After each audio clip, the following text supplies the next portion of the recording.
The vault stretched out like a cathedral made of light and metal. Nina crosswalked between rows of floating display cases, each one holding a piece of history that dozens of species had spent lifetimes trying to understand. Her footsteps echoed in the vast chamber, and she felt small among these ancient mysteries. Director Quinn moved beside her on 6 legs, his insectoid body clicking softly with each step. He had been studying these artifacts for longer than Nina had been alive. 3,000 years to be exact. His species measured time differently than humans did. "This is our greatest puzzle," Quinn said, gesturing with one of his 4 arms toward a stone tablet suspended in an anti-gravity field. "We have found 12,000 of these across 47 different worlds. All identical, all equally impossible to understand." Nina stepped closer to the display. The tablet was roughly 2 meters tall and 1 meter wide, made of a dark stone that seemed to absorb light. Symbols covered its surface in neat rows, each one precise and deliberate. The markings shifted slightly when she looked at them, like heat waves rising from summer pavement back on Earth. "How old are they?" Nina asked. "Older than any civilization we know," Quinn replied. "Millions of years at minimum. They predate the Malthan, the rovers, even the traces of the architects who built the relay gates. A crystalline being drifted over to join them. Helsa was beautiful in the way that living glass might be beautiful. All angles and internal light. She was Malthan, a species that could read thoughts and emotions like humans read books. "We have tried everything," Helsa said, her voice like wind chimes. "I have touched these stones with my mind. There is no psychic residue, no emotional echo. It is as if whoever made them left no trace of themselves behind." Unit 17 approached from another direction. The AI looked like a floating sphere of dark metal with bands of blue light circling its equator. It had been processing data since before humans discovered fire. "Technological analysis reveals nothing," Unit 17 said. "No power signature. No quantum encoding. No molecular machinery. They are simply stone with markings, yet they appear on worlds that had no contact with each other, placed there by unknown means." Nina stared at the tablet. She had been invited here as a courtesy more than anything else. Humans were still newcomers to the galactic community. Most species saw them as interesting but primitive, survivors from a harsh world who had stumbled into space travel through luck and stubbornness. But Nina had spent her life studying extinct cultures on Earth. She knew how people marked important places. She understood the language of symbols that transcended words. "May I see the other tablets?" Nina asked. "The images, I mean. All 12,000 of them." Quinn's head tilted in what might have been surprise. "The database is extensive. Most researchers spend years examining just a handful of examples. I only need a few minutes," Nina said. Helsa made a sound like tinkling bells. It was Malthan laughter. "Your species is fascinatingly impatient. Very well. I am curious what you will see that we have missed." Unit 17 projected a holographic display in the air. Thousands of images appeared, each one showing a different tablet from a different world. Nina walked through the display, turning slowly, taking them all in. The symbols were complex, yes. They had layers and depth that spoke of sophisticated thinking. But as Nina looked at them, something else emerged. Patterns that had nothing to do with language. Arrangements that reminded her of things she had seen before. Red bands around certain symbols. Triangular formations pointing in specific directions. Repetitive emphasis, the same marks appearing again and again. Spacing that created urgency. She had seen these patterns in the ruins of Chernobyl, in the toxic waste markers placed in deserts, in the warning signs ancient humans painted on cave walls to mark dangerous places. She had studied the way the United States government tried to create warnings that would last 10,000 years. Symbols that could tell future humans to stay away from buried nuclear waste. These tablets used the same principles, the same universal grammar of danger. "These are not a language," Nina said quietly. Quinn moved closer. "What do you mean?" Nina turned to face him. "These are warning markers. Whoever made them was not trying to communicate information. They were trying to communicate danger." Silence filled the vault. It was the kind of silence that happens when someone says something so unexpected that minds need time to process it. "Impossible," Quinn said finally. "We have analyzed every aspect of these artifacts. The mathematical complexity alone suggests advanced linguistic structures. Warnings can be complex," Nina said. "They have to be if you want them to last. But look at the patterns. These colors, these shapes, the way the symbols repeat and emphasize. This is not how you write a message. This is how you tell someone to stay away. She pointed at the hologram, highlighting elements as she spoke. Red and black patterns, almost universal danger colors in nature. Triangular arrangements that create direction, pointing away from something. Repetition that hammers the message home. Even the placement on multiple worlds makes sense. If you want to warn people about something dangerous, you do not just put up one sign. You surround it with thousands. Helsa drifted closer, her internal lights pulsing faster.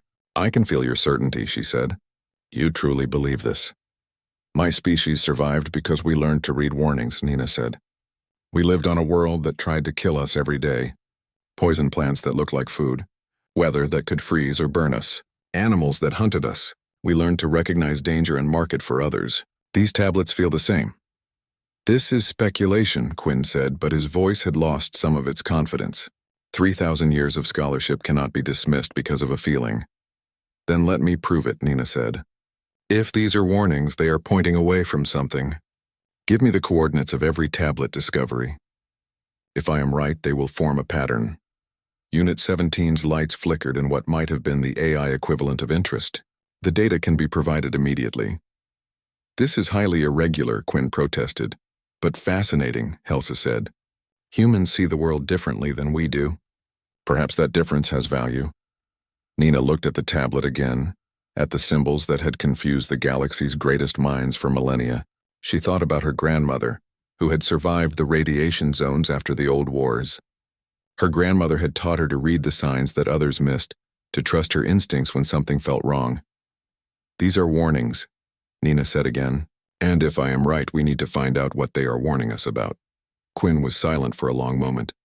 Then he gestured toward the exit. Come, we will see if human intuition has merit. Nina followed him out of the vault, but she looked back once at the tablets.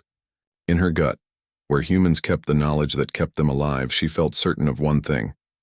Someone had gone to enormous effort to mark dozens of worlds with warnings. You did not do that unless the danger was real, unless it was still there, and unless ignoring the warning meant death. Numbers filled the air around Nina like a swarm of luminous insects. She moved her hands through the holographic display, sorting coordinates and dates, arranging data that had taken 3 millennia to collect. Somewhere in these numbers was a pattern. She could feel it the way sailors felt storms coming. Behind her, Quinn paced in tight circles. His kind did that when they were anxious. You have been working for 16 hours without rest, he said. This is not healthy behavior. Humans can go longer, Nina said without looking away from her work. We evolved to track prey for days. Sleep deprivation is uncomfortable, not fatal. Helsa floated near the window, watching the stars beyond the station. I can sense her determination, the Malthan said. It burns like a small sun. This is important to her in a way that transcends professional interest. My grandmother died because people ignored warnings, Nina said quietly. Her hands kept moving, kept sorting. She lived in a restricted zone. The markers said the radiation was still dangerous, but people wanted to build there anyway. They thought the warnings were exaggerated. Old fears from primitive times. She paused, finally looking at Quinn. 50 people died when the containment failed, including her. Quinn's antennae drooped slightly. I did not know. I am sorry. Warnings exist for a reason, Nina said, turning back to her work. Ignoring them has consequences. Unit 17 hovered beside the display, processing the same data through different filters. Hypothesis remains unproven, the AI said. Spatial distribution of tablets shows no obvious pattern in standard analysis.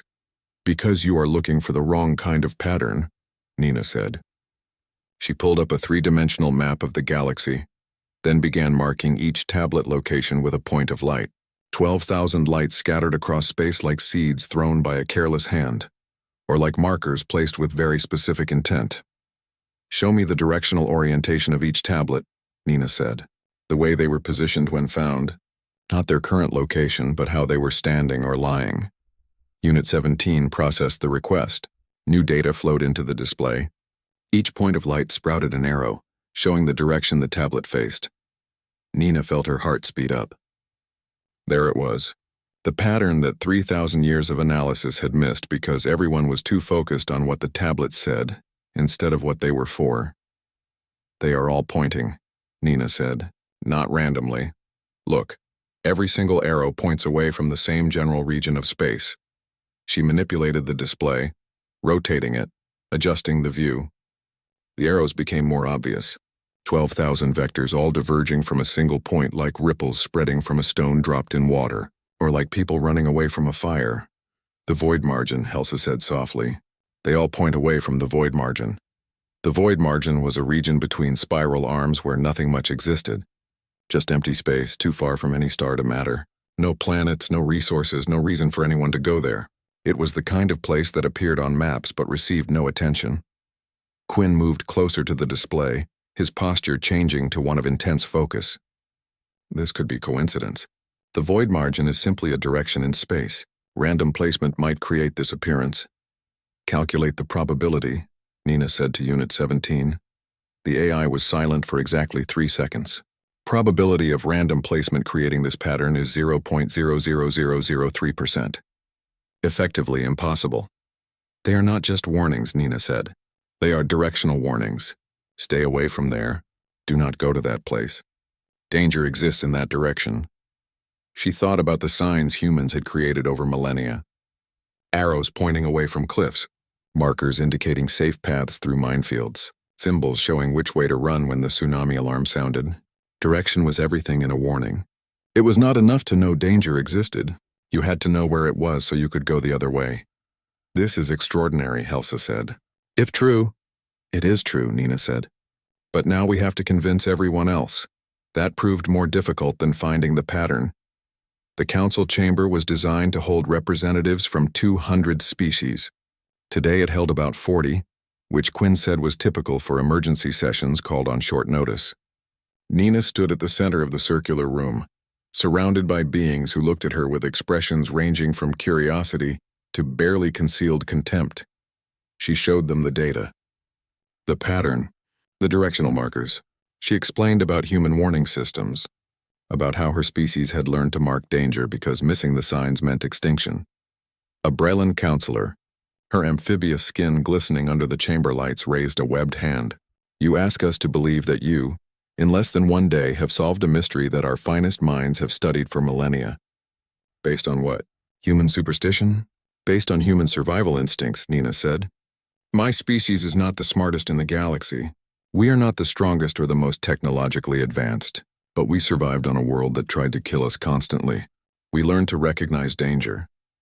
We learned to trust warnings, and we learned that the beings who place warnings usually have good reasons. Fascinating theory, said a Quarren elder, his carapace marked with the patterns of high rank, but ultimately meaningless.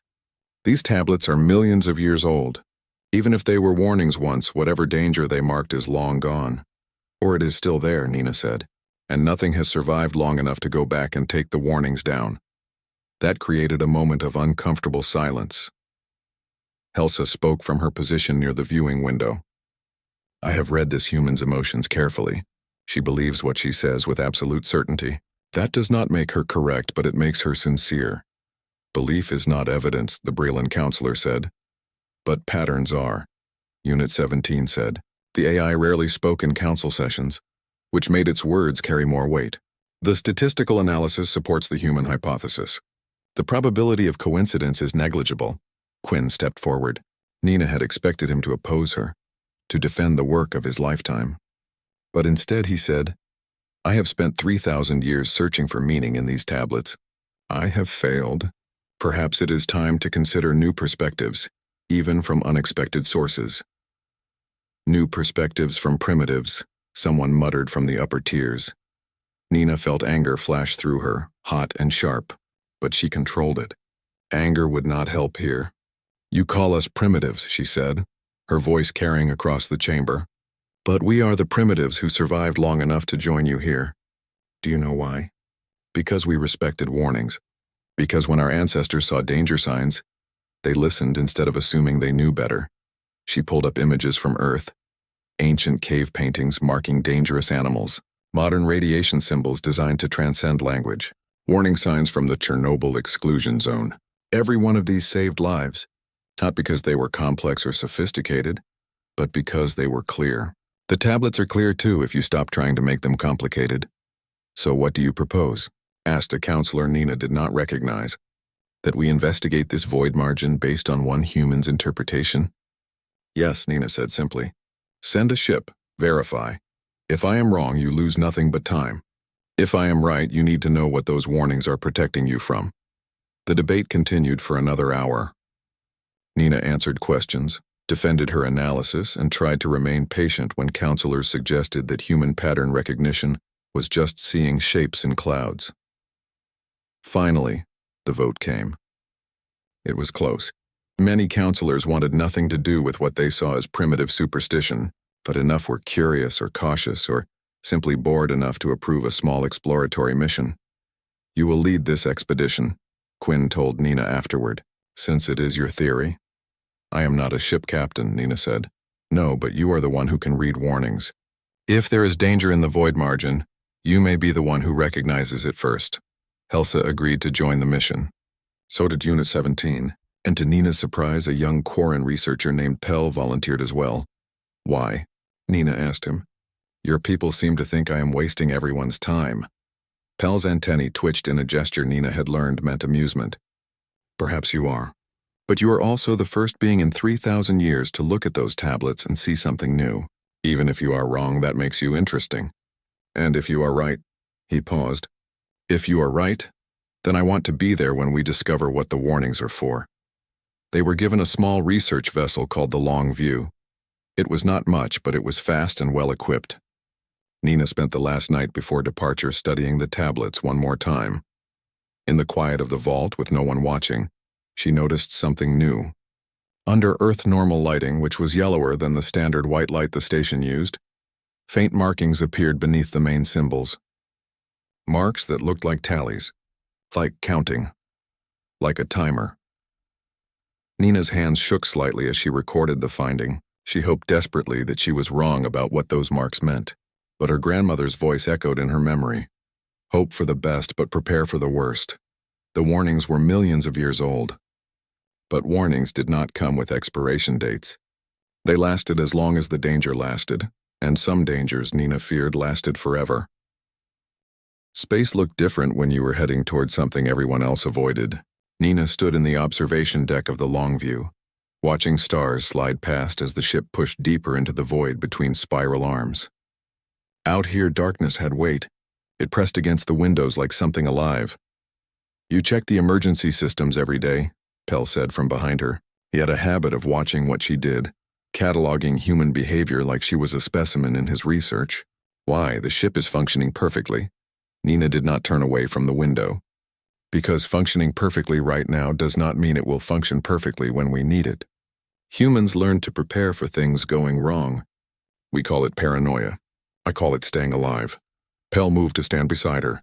His kind did not need to look at things to perceive them, but he seemed to understand that humans needed visual confirmation. Your species survived one planet. We Quarren have thrived on 17 worlds for 8,000 years, yet you act as if danger waits around every corner. Because it does, Nina said. You just have not encountered it yet. That does not mean it is not there. Helsa drifted into the observation deck, her crystalline body catching the starlight and scattering it in rainbow patterns. The human is troubled, she said. Her anxiety has been increasing for days. The closer we get to the void margin, the more certain she becomes that something terrible waits there. Can you read what I am thinking? Nina asked. No, thoughts are language. I feel emotions, not words, and your emotions speak very clearly. You are afraid, but you continue forward anyway. That is interesting. Fear and courage are not opposites, Nina said. Courage is being afraid and doing it anyway. Unit 17 floated into the room, its lights pulsing in steady rhythm. Query.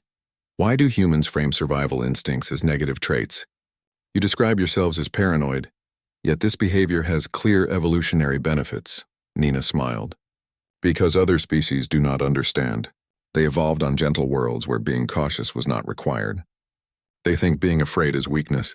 They do not understand that fear kept us alive long enough to make it to the stars. She pulled up a holographic display showing Earth's history, ice ages that killed most life, volcanic eruptions that blocked the sun for years, diseases that wiped out entire populations, predators that hunted humans for food. We learned to expect disaster because disaster came regularly. The humans who were not careful died. The ones who checked their shelters, Stored extra food, watched for danger, prepared for the worst. Those were the ones who survived long enough to have children.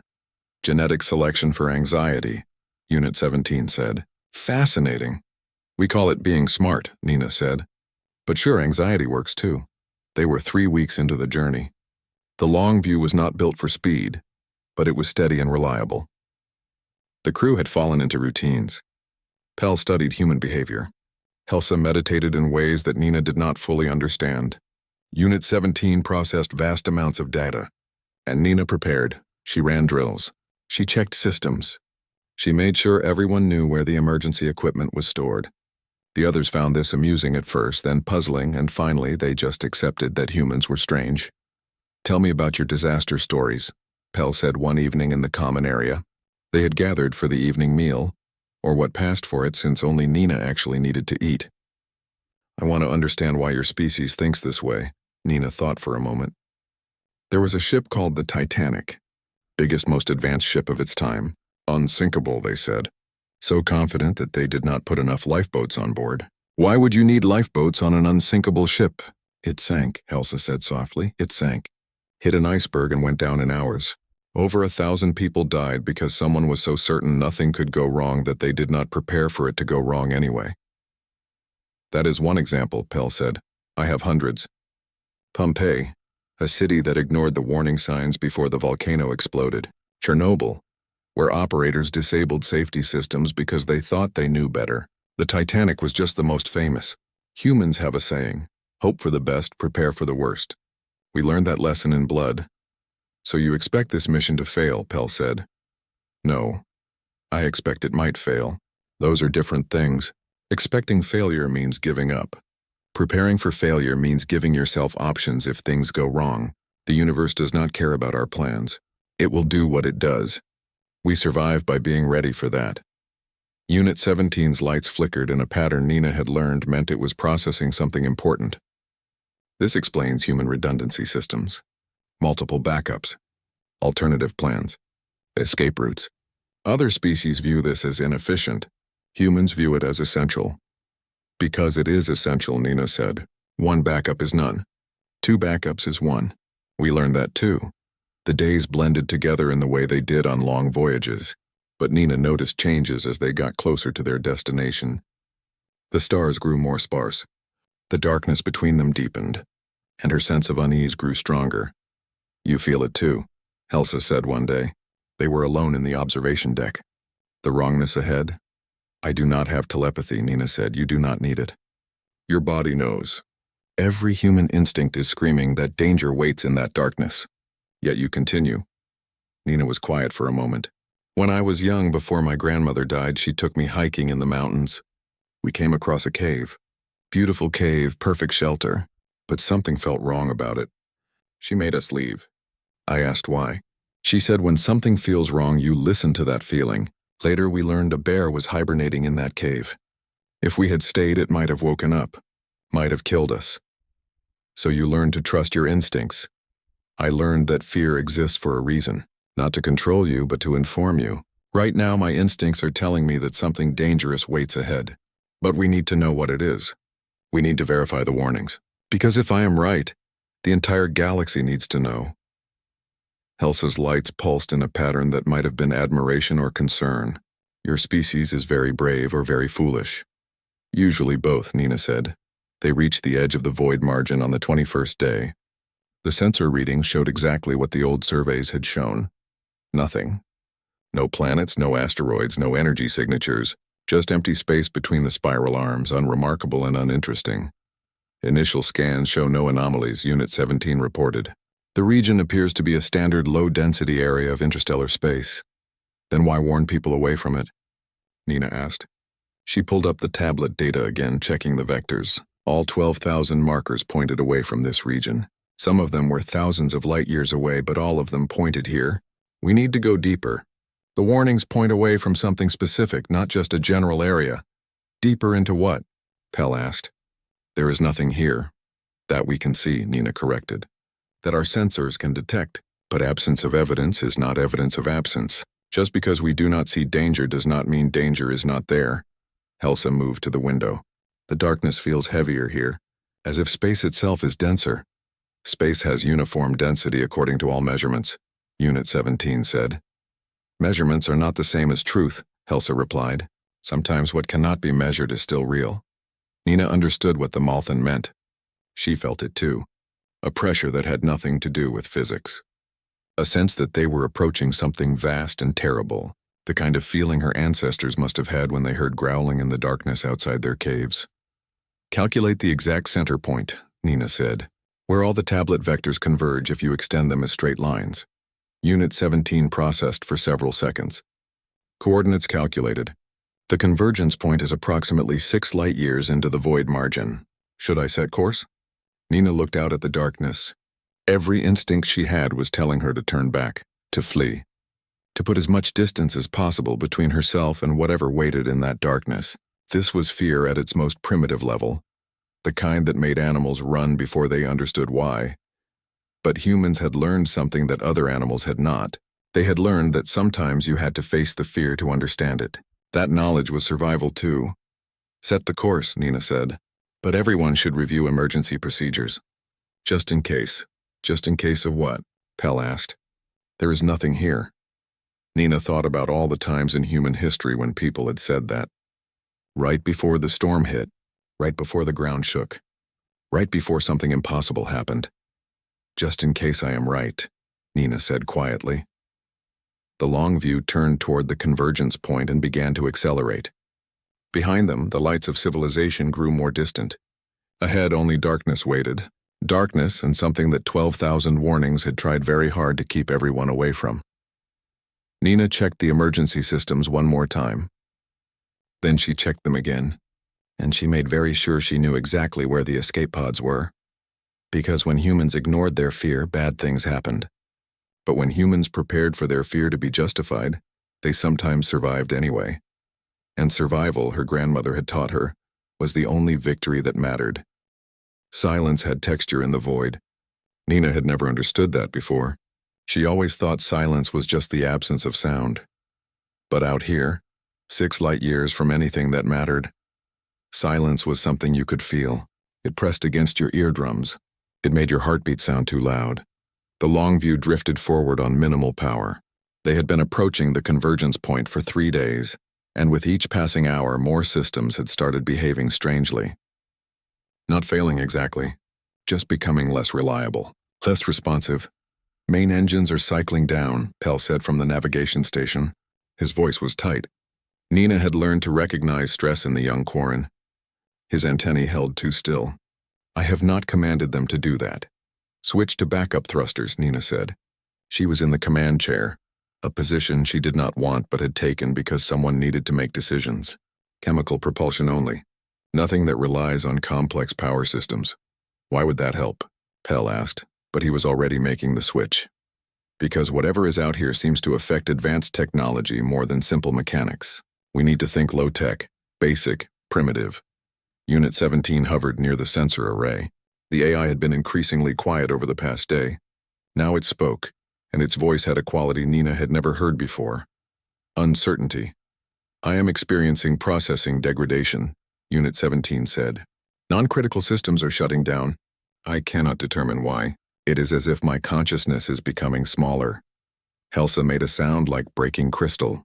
I feel nothing. My telepathy is gone. I cannot sense any of you. I cannot even sense myself clearly. It is like being deaf and blind at once. Nina felt her hands grip the armrests of the chair. Mark our position. Mark it with every system we have. Beacon, visual markers, everything. We need to be able to find our way back. You believe we will need to run, Pell said. I believe in being prepared to run, Nina corrected. There is a difference. The view screen showed what their sensors could no longer clearly measure. Ahead of them, space looked wrong. Not empty. Empty would have been normal. This was void, true void, like someone had scooped out a sphere of reality and left nothing behind. How large is that area? Nina asked. Approximately 2 light-years in diameter, Unit 17 said. Its voice was slower now, as if thinking required more effort. Perfectly spherical. The boundaries are precise to within a meter. That precision suggests artificial construction. Nina leaned forward. 2 light-years. That was not a structure. That was not even a megastructure. That was something beyond her ability to properly comprehend. What could create something that large? Nothing we know of, Pell said. Even the architects at their height could not manipulate space on that scale. Then we are dealing with something beyond the architects, Nina said.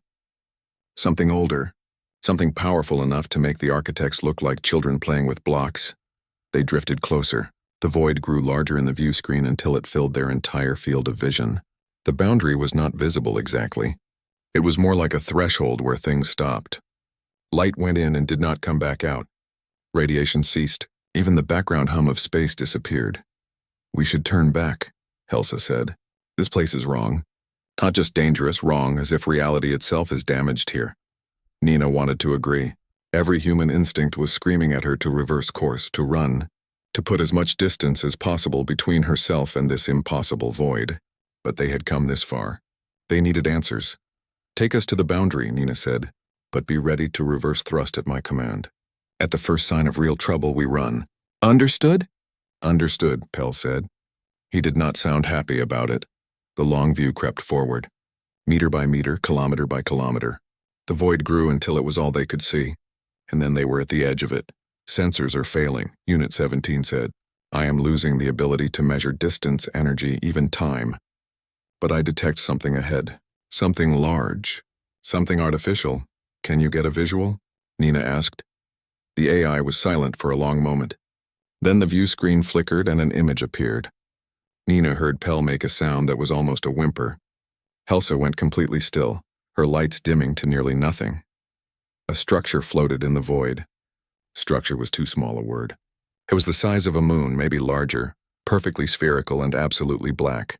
Not the black of darkness, but the black of something that ate light. Looking at it made Nina's eyes hurt, as if her brain refused to properly process what it was seeing. What is that? Pell whispered. Nina understood immediately. She had seen similar things in human architecture. Prisons, vaults, containment facilities designed to hold something dangerous. But those were buildings. This was something built on a scale that made stars look small.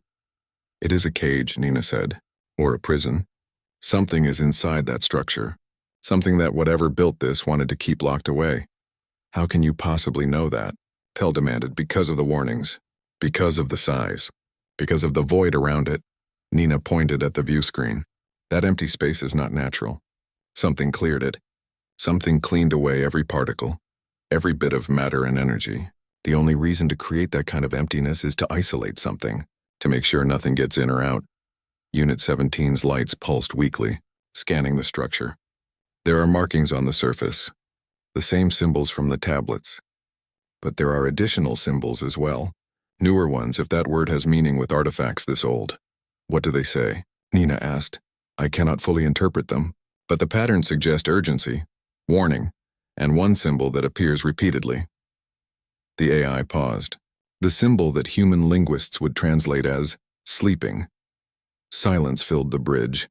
The kind of silence that happens when everyone realizes they have made a terrible mistake. Sleeping, Helsa repeated. Her voice was barely a whisper. Something is sleeping in there. And the warnings do not just say stay away. They say do not wake it. Nina felt cold spread through her chest. We need to leave, now, full reverse thrust. Engines are not responding, Pell said. His hands moved across controls that refused to obey.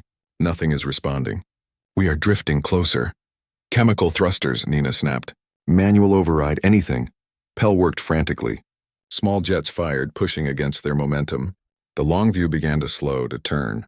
But they were still drifting forward, pulled by something that was not quite gravity but had the same effect. It knows we are here, Helsa said. I can feel it now. It is aware. It is waking. How can you feel it if your telepathy is gone? Nina asked. Because this is not telepathy. This is something older, something that existed before thought had form. It is aware the way a shark is aware of blood in the water, not thinking, reacting. Nina watched the structure grow larger in the view screen. She could see details now. Cracks in the surface, places where the perfect sphere had begun to break. And from those cracks, darkness leaked out. Not the darkness of space, but something else.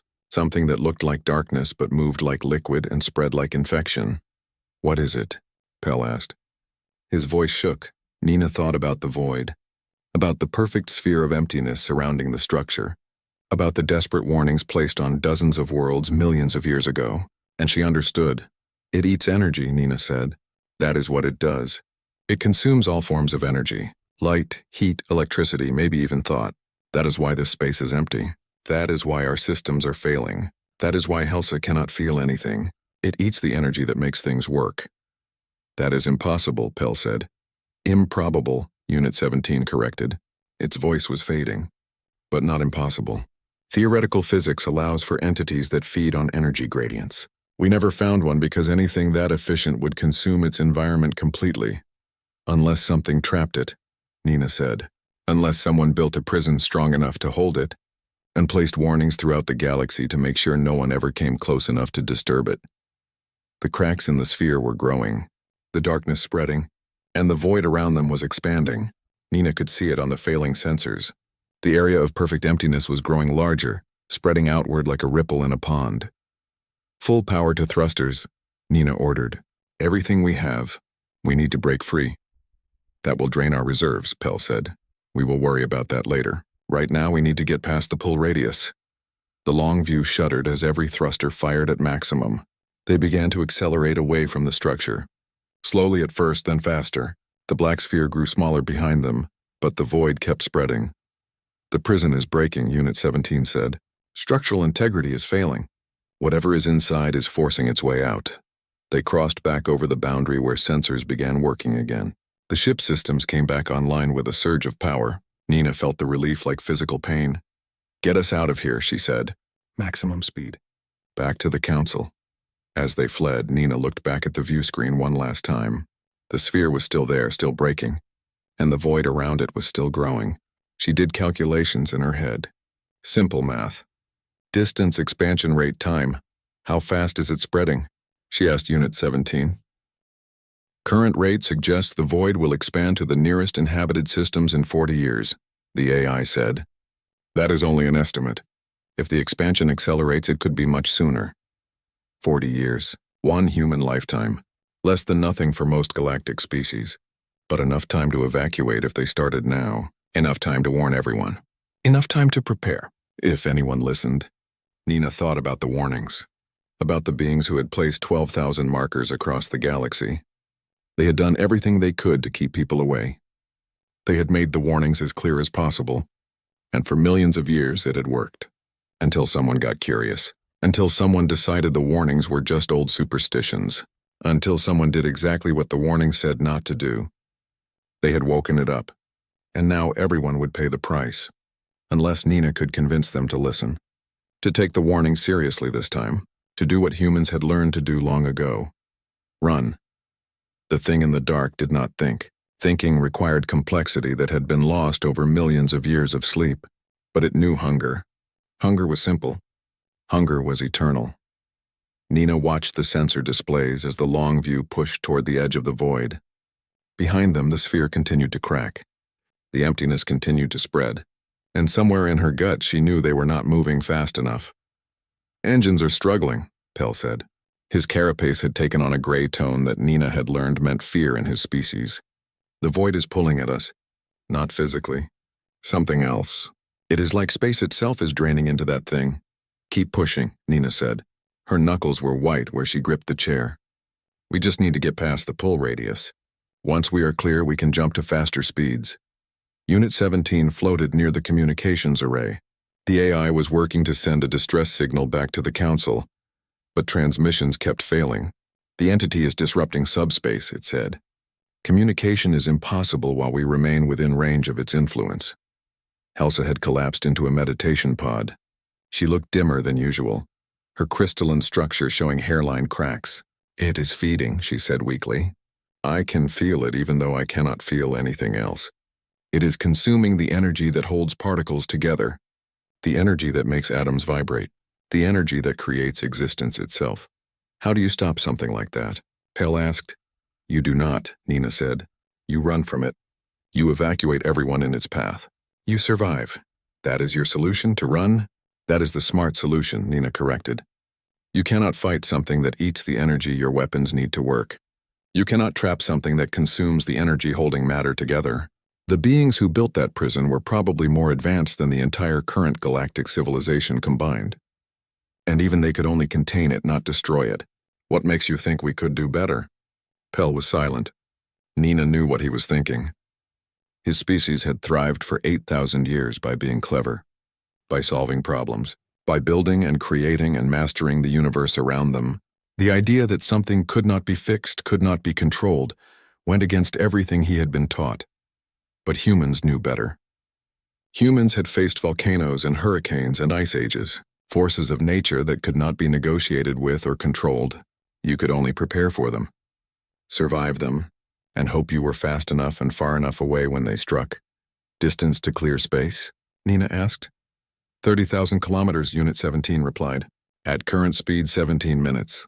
17 minutes felt like forever. Nina watched the sensors track the void's expansion. It was slow on a cosmic scale, but for a ship trying to escape, it was terrifyingly fast. Something is happening, Helsa said. She had opened her eyes, though they looked clouded. The entity is not just feeding. It is remembering. Remembering hunger. Remembering freedom. Remembering the galaxy as it was before the prison. How long was it imprisoned? Nina asked. Long enough that stars have been born and died. Long enough that species have evolved and gone extinct. Long enough that the builders themselves are dust. Nina thought about that. Millions of years. Possibly tens of millions. The entity had been locked in darkness while the galaxy turned and life flourished and entire civilizations rose and fell. And now it was waking up hungry. What did it eat before? Nina asked. Before it was imprisoned. Helsa was quiet for a moment. Then she said everything. It ate everything. That is why they had to trap it. That is why the warnings exist. Because if it feeds long enough, there will be nothing left. Just void, just emptiness. Just hunger floating in dead space. The ship shuddered. Alarms began to sound. Nina looked at the displays and felt her heart skip. The void is accelerating, Unit 17 said. Expansion rate is increasing exponentially. The entity is breaking free faster than projected. How long until it reaches us? Nina demanded. 4 minutes at current rate. 2 minutes if the acceleration continues. They were not going to make it. Nina understood that with the clarity that comes from accepting death. The math was simple. The void was expanding faster than they could run. In minutes they would be caught. The ship's energy would drain away. The crew's life force would follow. And they would become part of the emptiness. Another meal for a hunger that had waited millions of years to feed again. But humans did not give up just because the math looked bad. Dump all non-essential systems, Nina ordered. Life support, gravity, sensors, everything except engines and basic navigation. Put every last bit of power into thrust. That will leave us with no safety margin, Pell said. We have no safety margin anyway. Do it, Pell worked quickly. The ship's gravity cut out. Nina felt her stomach lurch as she became weightless. The lights dimmed to emergency levels. The temperature began to drop as heating systems shut down, but the engines burned brighter. We are accelerating, Unit 17 said. 15% increase in thrust. Not enough, Nina said. She looked around the bridge, thinking desperately. What else could they shed? What else could they sacrifice? Then her eyes landed on the escape pods. Eject the escape pods. All of them. The mass will slow us down. Those are our emergency evacuation, Pell protested. We will not need emergency evacuation if we are dead. Eject them now! The pods launched away from the ship. The long view shuddered and then jumped forward, suddenly lighter. 20% increase in thrust, Unit 17 reported. Time to clear space, 9 minutes.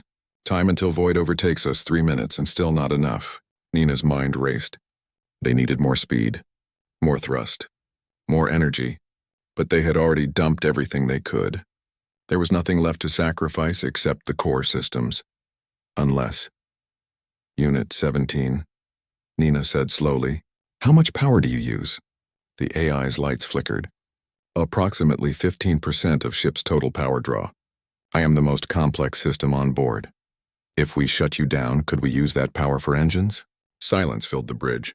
Even Pell stopped working to stare at Nina. Yes, Unit 17 said finally, but it would be permanent. My consciousness requires continuous power. If I shut down, I cannot restart myself. I would effectively die. I am not ordering you, Nina said. I am asking. Would you be willing? The AI floated silently for a long moment. Then its lights pulsed in a pattern Nina had never seen before. something like sadness, or perhaps acceptance. I have existed for 47,000 years, Unit 17 said.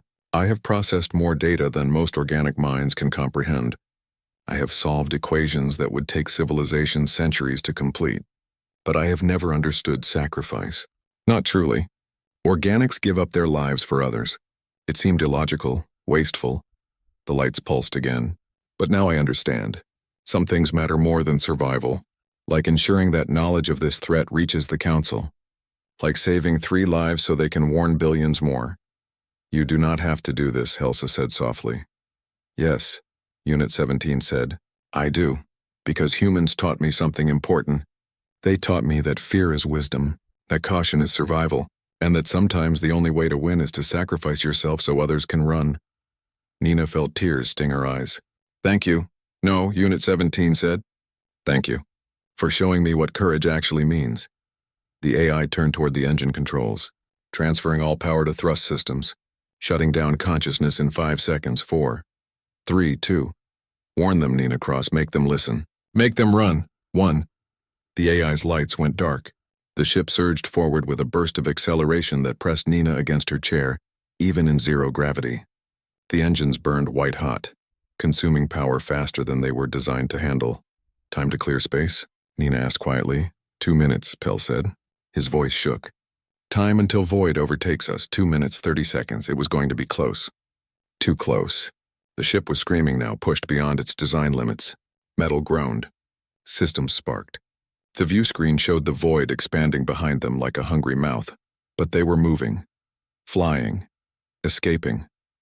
The boundary came into view on the failing sensors, the edge where space became normal again, where physics worked properly, where life could exist. 60 seconds, Pell said. The void was nearly upon them. Nina could see it on the rear cameras. A wall of absolute nothing rushing toward them at impossible speed. 30 seconds. The engines were burning out. Nina could smell something cooking. Could hear metal beginning to fail. 20 seconds. The void touched their rear shields.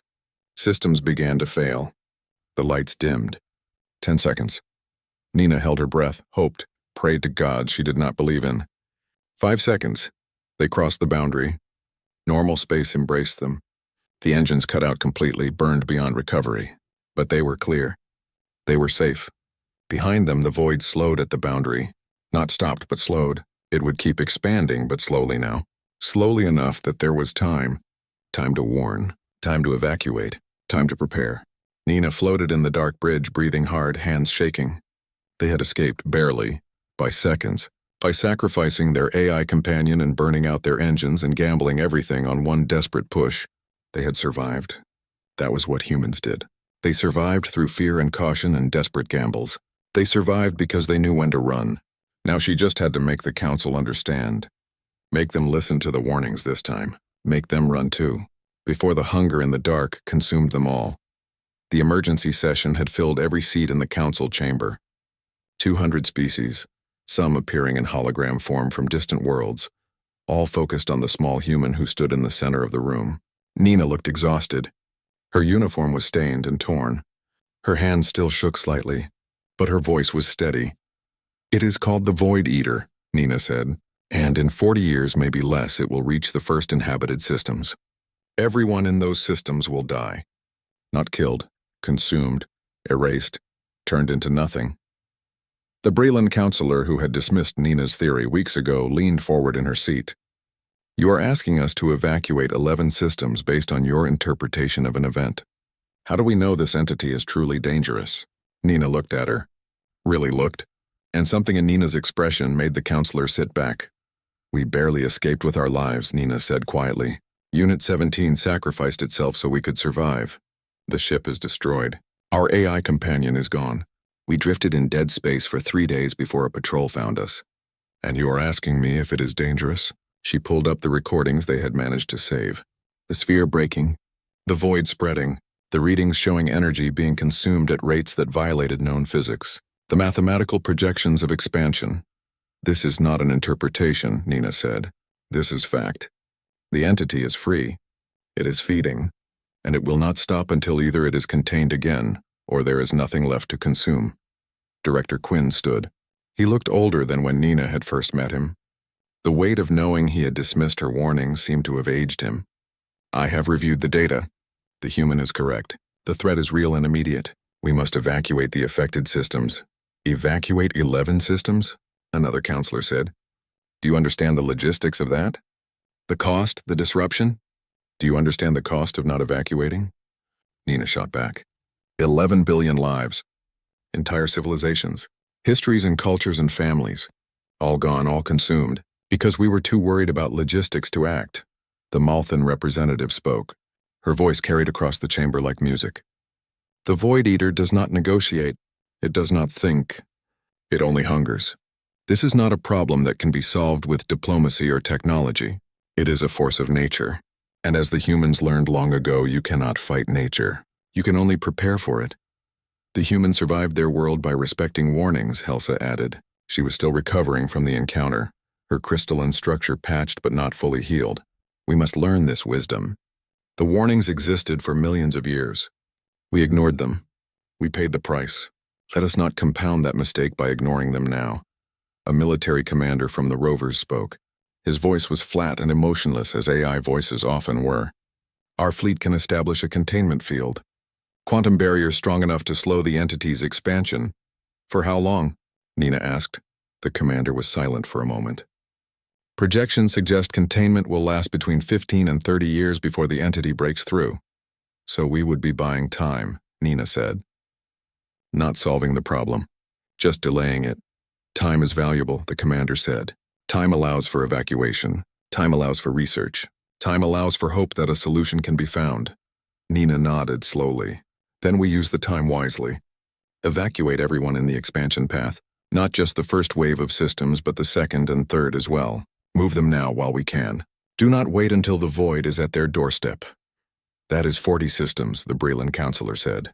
Over 100 billion lives. Yes, Nina said. It is. And every one of them is worth saving. Every one of them is a person who deserves to live. To have children. To see tomorrow. Are you telling me that logistics matter more than that? The chamber erupted into discussion. Arguments about resources and costs and feasibility. Nina listened to them debate and felt anger rising in her chest. These were people who had never faced real danger, who had lived on safe worlds under safe governments with safe futures. They did not understand what it meant to lose everything in an instant, but humans did. Listen to me, Nina said. Her voice cut through the noise like a blade. The chamber fell silent. My grandmother died because people thought warnings were exaggerations. She died because someone decided that profit mattered more than safety, that convenience mattered more than caution. I will not watch billions die because you are too comfortable to act. She pulled up an image of Earth. This is my world. They try to kill us every day. Ice ages, plagues, predators, disasters, we survive because we learned one simple truth. When something dangerous is coming, you run. You do not debate. You do not calculate costs, you run, and you help everyone run with you. That is easy to say when you are not the one managing resources, a counselor said. I am not managing resources, Nina said. I am trying to save lives. There is a difference. Resources can be replaced. Lives cannot.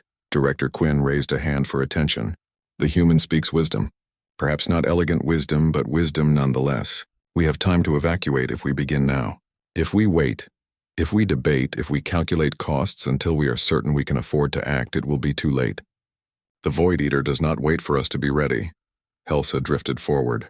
I propose we form a new organization. A warning corps. Dedicated to studying and preserving knowledge of dangerous phenomena. Led by beings who understand the importance of heeding warnings. Humans, yes, but also any species willing to learn. And I propose, Quinn added, that we create new warning markers, simpler than the old ones, clear enough that no species can misinterpret them, written in the human style that values survival over sophistication. The debate continued for hours, but slowly consensus formed. The evacuation was approved. The fleet would establish containment fields to buy time. And Nina Cross would lead the warning corps, teaching the galaxy what humans had learned through blood and loss. Pell found Nina after the session ended. She was standing alone in the observation deck looking out at the stars. You did it, he said. You convinced them. I told them the truth, Nina said. Whether they truly understand is another question. But at least they will act. At least people will survive. Unit 17 would be proud, Pell said quietly. Nina smiled, though her eyes were wet. It learned something humans have known for a long time. That sometimes the only way to save everyone is to sacrifice yourself. That courage and fear are not opposites. That survival is not about being the strongest or the smartest. It is about being willing to do what must be done. Over the following months, the evacuation began. Ships moved between systems carrying refugees to safer regions. The fleet established containment around the expanding void. And Nina worked with representatives from dozens of species to create new warnings. The tablets they designed were simple, clear, universal. They showed danger in colors and symbols that any being could recognize. They included human elements, but also visual languages from other species. And most importantly, they were placed everywhere the void might expand, not just at the boundary, but throughout the region. Thousands of warnings all saying the same thing: danger, stay away. This is not a mystery. This is a threat. Nina stood in the workshop where the first batch of new tablets were being constructed. Each one was a promise, a commitment to future generations that this time they would get the warning right. "Do you think it will work?" Pell asked. He had become her assistant, learning everything he could about human caution and preparation. "Do you think future beings will heed the warnings?" "I hope so," Nina said. "But hope is not a plan. That is why we are making so many, why we are placing them everywhere, why we are writing them in every language and symbol we can think of, because the cost of being ignored is too high." She touched one of the tablets. The stone was cool under her palm. The beings who made the first warnings did everything right. They placed 12,000 markers. They used universal danger symbols. They pointed away from the threat. And it worked for millions of years. Then we came along and thought we knew better. "We were curious," Pell said. "Curiosity is important," Nina agreed. "But so is caution. Humans learn to balance both. To explore, yes, but to respect warnings. To push boundaries, but to recognize when pushing means death. That is what we need to teach. Not fear, wisdom." The evacuation saved 11 billion lives in the first wave. The containment fields held buying precious years. And the warning corps grew, bringing together beings from across the galaxy who understood that survival required more than intelligence. It required humility. It required accepting that sometimes the simple answer was the right answer. Nina placed the first new warning tablet at the edge of the containment zone. It was larger than the ancient ones, easier to see, and the message was written in dozens of languages, but all saying the same thing: danger, the Void Eater, do not approach. Do not disturb. Do not assume you know better. This is not a riddle to solve. This is a warning to heed. Learn from those who came before. Learn from those who ignored the warnings and paid the price. Learn and survive. Below that, in smaller text, was something Nina had added personally, a message from humans to the galaxy. "We survived Earth by respecting danger. We survived the Void Eater by running when we should. Survival is not weakness. Fear is not cowardice. Caution is not primitive. These are the tools that keep species alive long enough to see tomorrow. Use them." Years passed. The containment held. The evacuations continued. And slowly, the galaxy began to understand what humans had known all along: that the universe was dangerous, that warnings existed for reasons, that survival was not about conquering nature or defeating threats. It was about recognizing danger and having the wisdom to step back, to prepare, to run when necessary. Nina grew older. She trained others to lead the warning corps. She saw the new warning system spread throughout known space. She watched as other species began to adopt human-style caution, human-style preparation, human-style respect for danger. The Void Eater was never defeated. It remained contained, hungry, waiting. But it did not consume the galaxy. Because this time people listened. This time they heeded the warnings. This time they ran.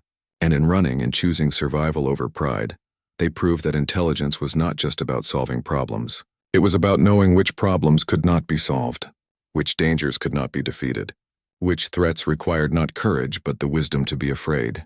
Nina stood in the council chamber one last time, decades after that first emergency session.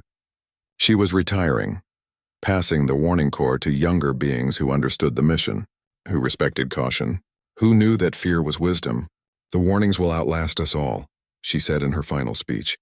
"Long after we are gone, they will remain. marking danger, protecting the curious, saving the foolish. And if we do our job right, future generations will see those warnings and make the smart choice. They will turn away. They will stay safe. They will survive. She smiled. Because that is what warnings are for. Not to challenge us. Not to intrigue us. Not to be solved like puzzles. But to protect us. To give us the chance to live another day. To see another sunrise. To hold our children and tell them about the dangers we survived because we were smart enough to listen. Humans brought many things to the galactic community. Technology, yes. Culture, certainly. But the most important thing we brought was this. The understanding that survival matters more than pride. That living matters more than being right. That running away is sometimes the bravest thing you can do. The chamber was silent when she finished. Then one by one every being in the room stood, a gesture of respect that transcended species. A recognition that the small human who saw warnings where others saw mysteries had saved them all. Nina left the chamber quietly. Outside, stars filled the sky, beautiful and dangerous and full of wonders and threats. The universe was vast. It was magnificent. And it would kill you if you were not careful. But if you respected it, if you heeded the warnings, if you had the wisdom to be afraid and the courage to act on that fear, you could survive. You could thrive. You could build and explore and dream. You just had to remember one simple truth that humans had learned long ago. Warnings exist for a reason. And the reason is always the same. So you can live to see tomorrow.